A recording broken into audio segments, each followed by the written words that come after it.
Online app ಮುಖಾಂತರವಾಗಿ ಔಷಧಿ ಮಾರಾಟವನ್ನ ವಿರೋಧಿಸಿ ಮೆಡಿಕಲ್ ಶಾಪ್ ಮಾಲೀಕರು ಇಂದು ಬೃಹತ್ ಪ್ರತಿಭಟನೆಗೆ ಕರೆ ನೀಡಿದ್ರು. ರಾಜ್ಯದಲ್ಲಿ ಈಗಾಗಲೇ 26,000ಕ್ಕೂ ಹೆಚ್ಚು ಮೆಡಿಕಲ್ ಶಾಪ್ಗಳಿದ್ದು ಬೆಂಗಳೂರಿನಲ್ಲೇ 6,500ಕ್ಕೂ ಹೆಚ್ಚು ಮೆಡಿಕಲ್ ಶಾಪ್ಗಳಿದ್ದಾವೆ. ಬಹುತೇಕ ಅರ್ಧಕ್ಕರ್ಧ ಮೆಡಿಕಲ್ ಶಾಪ್ಗಳು ಕ್ಲೋಸ್ ಆಗಿದ್ದು ಮೆಡಿಸನ್ ಸಿಗ್ತಾ ಇಲ್ಲ ಅನ್ನೋದು ಒಂದ್ ಕಡೆ ಆದ್ರೆ ಇನ್ನೊಂದಿಷ್ಟು ಮೆಡಿಕಲ್ ಶಾಪ್ಗಳು ಕಪ್ಪು ಪಟ್ಟಿಯನ್ನ ಕಟ್ಟಿ ಪ್ರತಿಭಟನೆ ಹಾದಿಯನ್ನ ಹಿಡಿದಿದ್ದಾರೆ. ಸೊ ಮೊದಲಿಗೆ ಇಲ್ಲಿ ಔಷಧಿ ಖರೀದಿ ಮಾಡ್ಲಿಕ್ಕೆ ಬಂದಿದ್ದಾರೆ, ಅವರನ್ನ ಮಾತಾಡಿಸ್ತಾ ಹೋಗೋಣ. ಎಲ್ಲಿಂದ ಬಂದಿದ್ದಾರೆ, ಮೆಡಿಕಲ್ ಶಾಪ್ಗಳು ಓಪನ್ ಇದಾವ, ಮೆಡಿಸನ್ ಸಿಗ್ತಾ ಹೆಂಗೆ ಅಂತ. ಸರ್ ಎಲ್ಲಿಂದ ಬಂದಿದ್ದೀರಾ? ಮೇಡಮ್ ದೇವನಹಳ್ಳಿ ತಾಲೂಕು ಚಿಮಾತಳ್ಳಿಯಿಂದ ಈ ಕಡೆ. ಚಿಮಾತಳ್ಳಿಯಿಂದ ಬಂದಿದ್ದೀವಿ. ಸರ್ ಇವತ್ತು ಪ್ರೊಟೆಸ್ಟ್ ಮಾಡ್ತಿದ್ದಾರೆ. ಬಹುತೇಕ ರಾಜ್ಯದ ಬೇರೆ ಬೇರೆ ಜಿಲ್ಲೆಗಳಲ್ಲಿ ಸಂಪೂರ್ಣವಾಗಿ ಕ್ಲೋಸ್ ಆಗಿದ್ದಾವೆ. ಬೆಂಗಳೂರಿನಲ್ಲಿ ಒಂದಿಷ್ಟು ಮೆಡಿಕಲ್ ಶಾಪ್ಗಳು ಕ್ಲೋಸ್ ಆಗಿದ್ದಾವೆ. ಸಿಕ್ಕಿತ್ತಾ ಹೆಂಗೆ ಮೆಡಿಸಿನ್ಸ್? ಮೇಡಮ್ ನಮಗೆ ಗೊತ್ತಿಲ್ಲ, ಇದು ಮೆಡಿಕಲ್ ಶಾಪ್ ಬಂದಂತ ಗೊತ್ತಾಯಿತು. ಆನ್ಲೈನ್ ಮಾರಾಟ ಮಾಡ್ತಾ ಇದ್ರಂತ ಅದ್ರ ಬಗ್ಗೆ ಗೊತ್ತಿರಲಿಲ್ಲ. ಬಟ್ ಅಲ್ಲಿ ನಾವು ಎಲ್ಲೂ ಹೋಗ್ಲಿಲ್ಲ. ಇಲ್ಲಿ ಬಂದು ಇರುತ್ತೇನೋ ಗೊತ್ತಿಲ್ಲ, ಇವತ್ತಿದೆ. ನಮ್ಗೆ ಒಳ್ಳೇದಾಯಿತು. ಅಕಸ್ಮಾತ್ ಇಲ್ಲ ಅಂದಿದ್ರೆ ನಮಗೆ ಕಿಡ್ನಿ ಪೇಷಂಟ್ ನಾವು. ಆಮೇಲೆ ಆನ್ಲೈನ್ ಅಂದರೆ ಒಂದಿನ ಇದು ಏನು ಮೆಡಿಕಲ್ ಮುಚ್ಚಿಬಿಟ್ಟಿದ್ರೆ ನಾವು ತುಂಬ ಸಮಸ್ಯೆ ಆಗೋದು. ಇಲ್ಲಿ ತೆಗೆದಿದ್ದಕ್ಕೆ ನಮ್ಗೆ ತುಂಬ ಒಳ್ಳೇದಾಯಿತು. ಸರ್ ಸೆಲ್ಫ್ ಮೆಡಿಕೇಶನ್ ಅನ್ನೋದು ಎಷ್ಟು ಡೇಂಜರ್ ಸರ್? ಈಗ ತಲೆನೋವು, ಜ್ವರ ಅಂತ ಹೇಳಿ ಯಾವುದೋ ಮೆಡಿಸನ್ ನಾವು ಆನ್ಲೈನಲ್ಲಿ ಬೈ ಮಾಡಿದ್ರೆ ಅದು ಯಾವ ರೀತಿ ಇಂಪ್ಯಾಕ್ಟ್ ಆಗಬಹುದು? ಸರಿನಾ ತಪ್ಪ ಇದು ಆನ್ಲೈನಲ್ಲಿ ಮೆಡಿಸನ್ ಮಾರಾಟ ಆಗೋದು? ಮೇಡಮ್ ಸರಿ ತಪ್ಪು ಅನ್ನೋದಕ್ಕಿಂತ ಯಾವ್ದು ಸರಿ ಯಾವ ತಪ್ಪು, ಒಂದು ಮಾಡೋದ್ರಲ್ಲಿ ಸರಿನೂ ಇದೆ ತಪ್ಪು ಇದೆ. ನಾವು ಅದನ್ನು ಜಡ್ಜ್ ಮಾಡೋಕ್ಕಾಗಲ್ಲ ಯಾವ ಸರಿ ಯಾವ ತಪ್ಪು. ಎಮರ್ಜೆನ್ಸಿ ಬೇಕು. ಇವಾಗ ಏನು ಮಾಡ್ತೀರ ಅಂದರೆ ಡಿಜಿಟಲ್ ಆಗೋಗ್ಬಿಟ್ಟಿದೆ, ಆನ್ಲೈನ್ ಮಾಡಿಬಿಟ್ಟಿದ್ರೆ ಅದು ಒಳ್ಳೇದು ಅನ್ನೋಕ್ಕಾಗಲ್ಲ, ಕೆಟ್ಟದ್ದು ಅನ್ನೋಕ್ಕಾಗಲ್ಲ.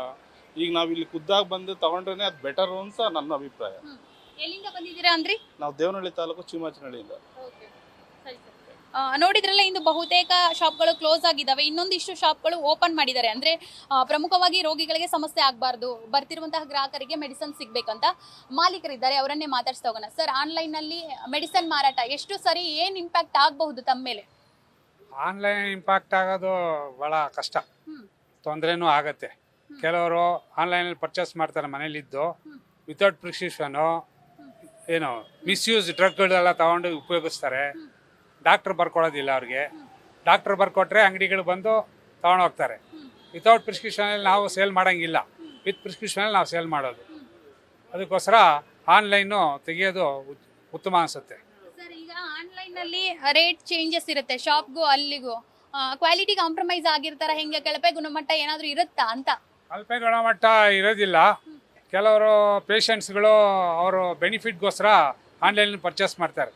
ಕೆಲವೊಂದು ಪರ್ಸೆಂಟೇಜ್ ಕೊಡ್ತಾರೆ ಅವ್ರಿಗೆ ಡಿಸ್ಕೌಂಟು, ಏನೋ ಆ ಡಿಸ್ಕೌಂಟ್ ಮೂಲಕವಾಗಿ ಅವ್ರು ಪರ್ಚೇಸ್ ಮಾಡ್ತಾರೆ. ಸೊ ಇಲ್ಲಿ ನಾವು ಮಿನಿಮಮ್ ಡಿಸ್ಕೌಂಟ್ ಕೊಡ್ತೀವಿ, ಬಟ್ ನಿಮಗೆ ಔಷಧಿ ಎಲ್ಲ ಚಾದಾ ಸಿಗುತ್ತೆ, ಚೆನ್ನಾಗಿರೋ ಸಿಗುತ್ತೆ. ಆನ್ಲೈನ್ ಆದರೆ ಎಲ್ಲ ಸುತ್ತ ಹಾಕೊಂಬರ್ತಾರೆ, ಅದರಲ್ಲಿ ಸ್ಟೋರೇಜ್ ಇರೋದಿಲ್ಲ. ಅರ್ಥ ಆಯ್ತಾ? ನಮ್ಮಲ್ಲಿ ಸ್ಟೋರೇಜ್ ಇರ್ತದೆ, ಫ್ರೆಶ್ ಸಿಗುತ್ತೆ.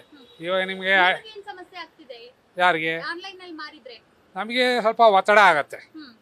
ಎಲ್ಲ ಅಂಗಡಿಗಳು, ರಾಜ್ಯದಲ್ಲಿ ಎಲ್ಲ ಅಂಗಡಿಗಳಿಗೂ ಮಳಿಗೆಗಳಿಗೆ ಸ್ವಲ್ಪ ಸಮಸ್ಯೆ ಇದೆ. ಸರ್ ಈಗ ಮುಷ್ಕರಕ್ಕೆ ಕರೆ ಕೊಟ್ಟಿದ್ದಾರೆ. 26,000ಕ್ಕೂ ಹೆಚ್ಚು ಮೆಡಿಕಲ್ ಶಾಪ್ಗಳಿದ್ದಾವೆ ರಾಜ್ಯದಲ್ಲಿ.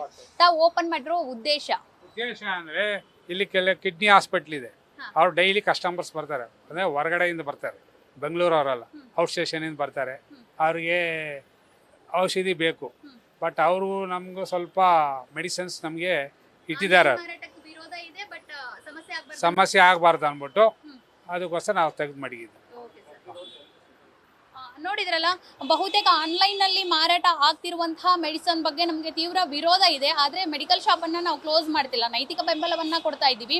ಜೊತೆಗೆ ರೋಗಿಗಳಿಗೆ ಸಮಸ್ಯೆ ಆಗಬಾರ್ದು. ರಾಜ್ಯದ ಹೊರಭಾಗದಿಂದ ಆಯಿತು, ಬೇರೆ ಬೇರೆ ಜಿಲ್ಲೆಯಿಂದ ಇಲ್ಲಿ ಪೇಷಂಟ್ ಬಂದಿರ್ತಾರೆ. ಸೊ ಈ ಒಂದು ಸಮಯದಲ್ಲಿ ಅವರಿಗೆ ಸಮಸ್ಯೆ ಆಗಬಾರ್ದು ಅನ್ನೋ ಕಾರಣದಿಂದಾಗಿ ನಾವು ನೈತಿಕ ಬೆಂಬಲವನ್ನು ನೀಡಿ ಶಾಪ್ ಓಪನ್ ಮಾಡಿದ್ದೀವಿ ಅನ್ನೋ ಅನಿಸಿಕೆಯನ್ನು ಇಲ್ಲಿಯ ಶಾಪ್ ಮಾಲೀಕರು ನೀಡಿರುವಂಥದ್ದು. ಕ್ಯಾಮ್ರಾ ಪರ್ಸನ್ ಪವನ್ ಜೊತೆ ಸವಿತಾ ರಾಮಚಂದ್ರ, ನ್ಯೂಸ್ ಫಸ್ಟ್ ಬೆಂಗಳೂರು.